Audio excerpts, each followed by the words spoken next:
And in our top business story, Arabtec has confirmed reports of job losses in a statement posted on the Dubai Financial Markets websites.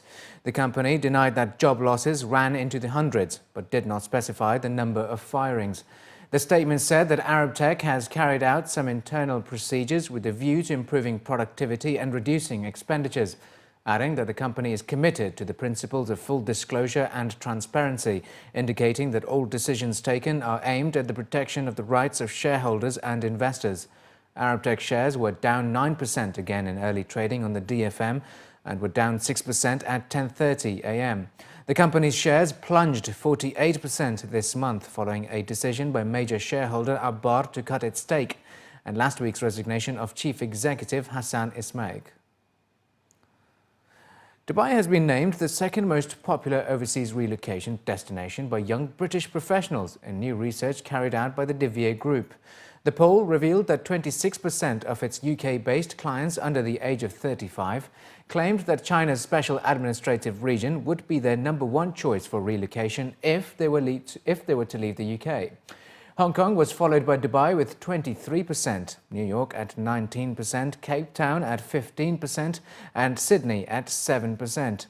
10% of those surveyed cited other destinations including Abu Dhabi, Barcelona, Tokyo and Geneva. Of the 365 UK-based young professionals who were polled in this survey, 78% said they have seriously considered, are thinking about or would be tempted to move overseas.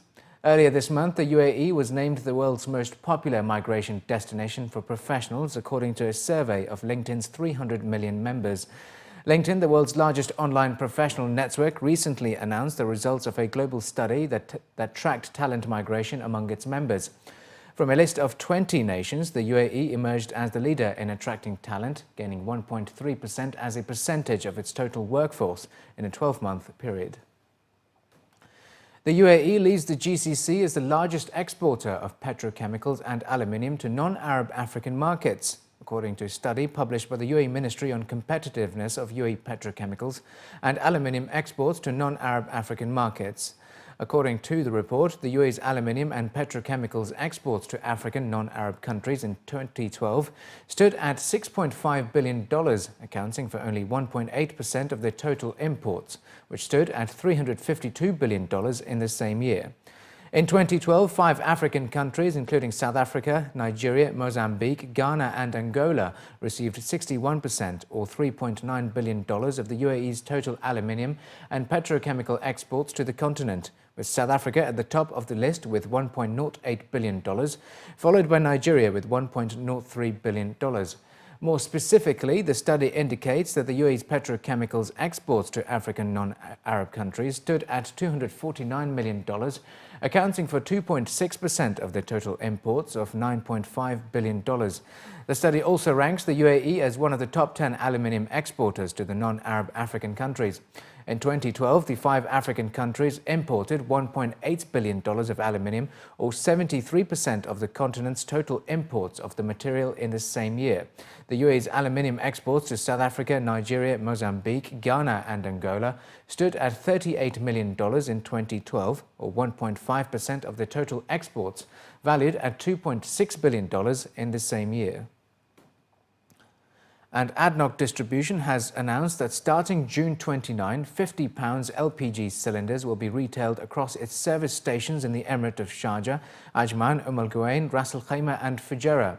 The decision allows UAE nationals with a Rahal e-gas card to buy gas cylinders at a subsidized rate of 30 dirhams per cylinder, the same retail price offered in Abu Dhabi. A monthly cap has also been set that permits the purchase of 150 pounds and 2 25-pound cylinders on a monthly basis.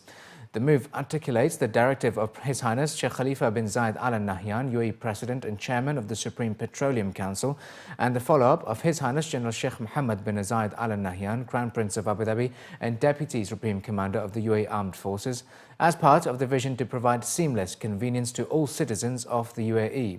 To ensure their eligibility to purchase, Rahal e-gas cards holders are required to update their data. E-gas cards are issued free of charge to UAE nationals through Rahal card outlets in Abu Dhabi, the Western region and Al Ain and Sharjah.